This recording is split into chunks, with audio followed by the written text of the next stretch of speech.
চটপটি আর ফুচকা তো সব মেয়েদেরই একদম কমন ভালোবাসা বলা চলে। তো বাচ্চা হওয়ার পর নিজেকে তো একদম ভুলেই গেছি, সময় পাইই না বলা চলে। তো একটু বাইরে হইলাম, অনেকদিন ধরে ইচ্ছা করতেছিল বাইরে খাওয়ার।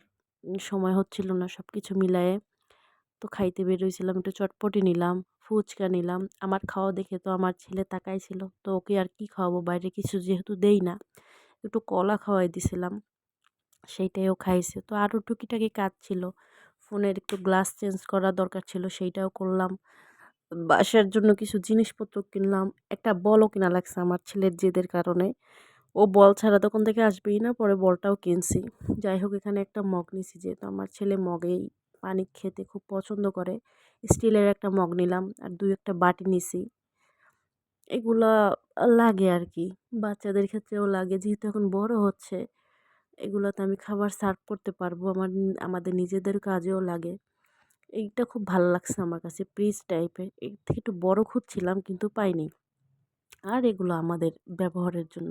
স্পেশালি ছেলের জন্য কেনা এই জিনিসগুলো খুবই কিউট লাগছে। এরকম আমি কাঁসার অনেক জিনিস দেখছি অনলাইনে আরকি। আমি অফলাইনে এই দোকানগুলোয় পাই নাই, তাইলে নিয়ে আসতাম। মগটা অনেক কিউট ছিল।